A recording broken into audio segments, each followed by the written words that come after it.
Hello guys and welcome to episode 3 of our MK Mobile character ranking series. After we took a look at the attack and health, today it is the time to reveal which are the characters with the highest toughness in the game. So without any further ado, let us jump straight into number 10.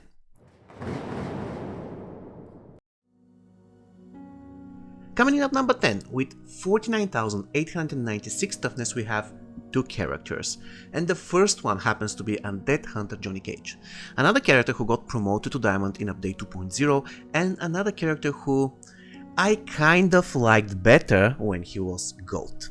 But it doesn't matter how I feel about him guys, because objectively he has one of the highest toughnesses in the game, and quite honestly, if put in a Strike Force team, this guy is simply unstoppable. And speaking of Strike Force team guys, sharing the same toughness as Undead Hunter Johnny Cage is Spec Ops Scorpion. Another Strike Force Diamond character, Spec Ops Scorpion is a regular participant in our lists, as up until now he hasn't missed any of them. He was present in top 10 highest attacks, then in top 10 highest health, and now he even makes it to the top 10 toughness list. I rest my case here. Standing alone at number 9 with 50,085 toughness we have WRetch Devourer. I know that she is not a meta character, but anyways, please do not underestimate her guys. This character has a lot of potential. She can be used in a lot of poison teams and also in teams that rely on effects which are triggered on somebody's death. For example, you can have a lot of fun if you team WRetch Devourer with Dark Empress Kitana and Classic Melina, and this team is really good. Anyways, this Outworld Queen makes it on our list at number 9. Coming in at number 8 with toughness score of 51,030 is Cold War Sub-Zero. Now, we already met Cold War Sub-Zero in our top 10 health rankings, and I'm pleased to see him here as well.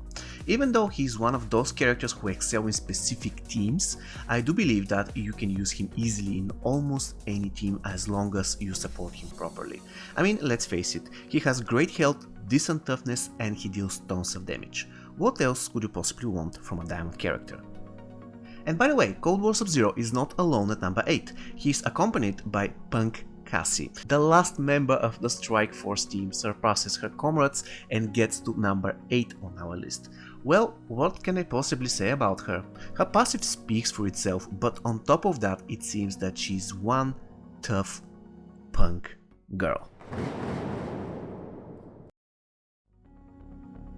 Ranking number 7 on the list with 52,164 toughness is a guy who has never been mentioned before in the series, Revenant Kung Lao, another character promoted to Diamond with update 2.0 who can literally cast his special attacks forever. Seriously, sometimes he can be extremely annoying, especially in a Circle of Shadow team, but the most annoying thing about him is that his passive no longer gives 1 bar of power to all Netherland characters, as it used to do in the past. I fully admit that his current passive is better than the previous one, but I like the previous one because it could be applied to many more characters, unlike now when it can be applied to 5 other characters. Anyways, Revenant Kung Lao makes it on our list at number 7. And speaking of Circle of Shadows, we come to Dark Emperor Liu Kang, who happens to share the same toughness as Kung Lao. Guys, I already mentioned that I hate Dark Emperor Liu Kang because he's extremely annoying, being in every single game. But seriously, if you ever meet him in a game, which is highly unlikely by the way, please be aware that his high toughness should be the smallest of your problems. And after we covered those 2 Circle of Shadows members, it is time to reveal the 2 other characters coming in at number 7, and they are both members of the horror team. Another episode of the series, another time we need to mention Nightmare Freddy Krueger. Seriously, he has been with us on every single edition of the series so far, and there is nothing else I can possibly say about him, but I hate the minigame on his special too. I'm sorry, Freddy. And of course, sharing the same toughness as him is Pretty Lady Leatherface, which is kind of expected, considering how sloppy his basic attacks are. I mean, he needs to have some sort of defensive mechanism to avoid being counterattacked heavily and easily destroyed. In his case, his high toughness comes to the rescue.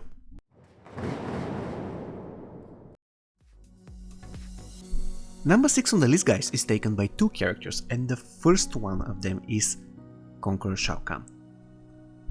With 52,920 toughness, he is a force to be reckoned with, and as you already know, he has very high health as well.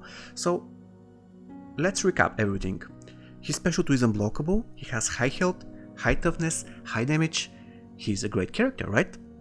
And sharing the same toughness with him comes MK11 Scarlett, our champion when it comes to health. Scarlett ranks 6th in terms of highest toughness in MK Mobile, another incredible achievement by this subtle teen girl.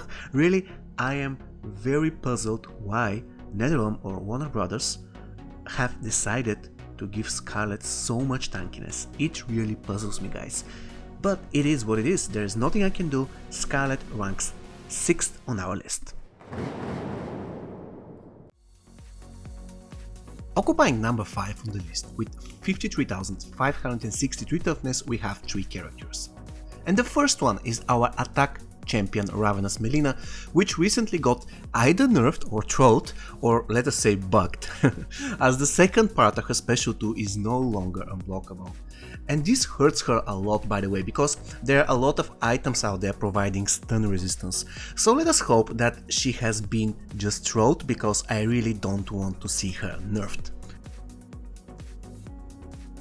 Sharing the same toughness as Ravenous Melina, guys, we have Classic Raiden, another classic diamond, and by classic I mean that he was one of the original diamonds introduced to the game. Classic Raiden is an all-around perfect diamond that can serve well in any team thanks to his passive. And as you can already tell, he is one hell of a tough Elder God. And the last guy with the same toughness as Melina and Raiden, guys, is Classic Goro, the game crusher, if you know what I mean here. Goro is, he's okay. I mean, he was in the previous 2 episodes of the series, so everything I had to say about him I already did. Perhaps it would be better if people use him more often, but come on, we have Jade and Dark Emperor Liu Kang. Why would you use anybody else, right? I mean, you can just spam them over and over and over. Coming in at number 4, we have 3 sexy girls who share the same toughness of 54,432. And the first one on the list is WRetch Jade, the perfectly looking Jade who appears to be quite a tough character, not only in terms of toughness as she ranked pretty high in the health episode as well. Well, you know me, guys, I'm not a big fan of WRetch Jade, but when it comes to her stats, I really cannot say that they're bad. Quite the opposite, they're pretty great. Standing right next to Jade, we have the Catwoman, or in other words, Dark Empress Kitana, another character who makes its first appearance in our series. You know, Dark Empress Kitana is the girl who can enslave others, but it also seems that she's quite tough as well. To be honest, she is not one of my favorite diamonds, but I definitely respect her and regard her as a viable option for any NetherRealm team. So, in case you have her in your collection, please guys, dust her off. And the last card sharing the same toughness is another Kitana, this time Day of the Dead Kitana, a character with perfect passive. She's indispensable addition to any Outlaw team. It doesn't matter if you use her at all, you just need to have her in the team to almost certainly guarantee yourself a victory. She can do well with so many squishy damage dealers, and I'm pretty happy that after update 2.0 they did not destroy her passive as they did with Cold War Sonya's passive, for example. So WRetch Kitana takes her place at number 4, and without any further ado, it is time to reveal the top 3 toughest characters in Mortal Kombat Mobile.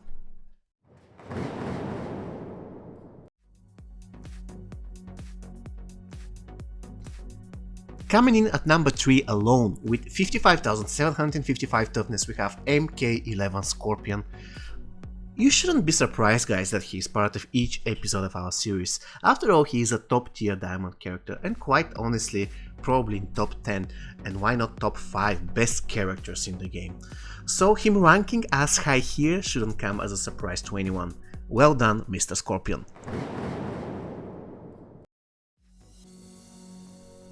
Oh boy, this will be a long one, because number 2 is shared by 5 characters, all of them having the same toughness of 56,700. The first one of them happens to be Ronin Kenshi. Do you remember the time, guys, when he used to be a gold character and everybody had him maxed because he was one of those 10 characters that you could pull from the diamond packs? Back then everybody hated Ronin Kenshi because it was extremely easy to max him out, and most of the time they used to get a sell back of him. Now, with updated stats, high sky toughness, and numerous diamond packs, this is no longer the case. Quite honestly, he is a great but risky character, so he really needs this high toughness not to be a complete glass cannon. The second character with the same toughness is MK11 Sub-Zero, and this is the first time when he ranks higher than his brother, or rather nemesis, MK11 Scorpion. And he actually deserved that, guys. Let's face it, he's an amazing character who deserves more love. So once again, he ranks second on our list when it comes to highest toughness in the game. Standing right next to him, we have the loved and hated assassin Jade, the character who changed the game forever, and at the time she did this, she was still a gold card. Quite an incredible achievement, I would say. But now she has her ultimate counter, Black Dragon Cabal, who actually has the same toughness as her. Coincidence or not, those two characters are pretty hard to kill, especially by low attack cards. And the last character sharing number 2 with Ronin Kenshi, MK11 Sub-Zero, Cabal and Jade is Day of the Dead Aaron Black. Does it ring a bell, guys? It seems the entire Day of the Dead team excels at the toughness, so you might want to consider giving all of them some toughness boosting gear and test them into combat. Please let me know if it works. But enough of number 2, guys, it is time to reveal our champion. My fury is unrelenting. And coming in at number 1 with the incredible 61,614 toughness, we have Ronin Kitana. Well, she just easily wiped out all her competitors with this incredible score. Were you surprised? Did you expect to see a Kitana here? Like, among all other cards, a Kitana is the toughest one? I should admit I was surprised a lot, as I was in the previous episode when we were looking at the highest health in MK Mobile, but it is what it is. The fact remains that Kitana won this episode without absolutely no issues, and she deserves our congratulations for being the toughest character in Mortal Kombat Mobile. Well done, Kitana. Okay guys, this is it for this episode, which was won decisively by Ronin Kitana. If you have liked this video, please give me a thumbs up and subscribe to my channel, thus you're helping me a lot. Also stay tuned for the next episode of the series when we'll be checking the highest recovery stats in MK Mobile. See you next time, guys. Take care.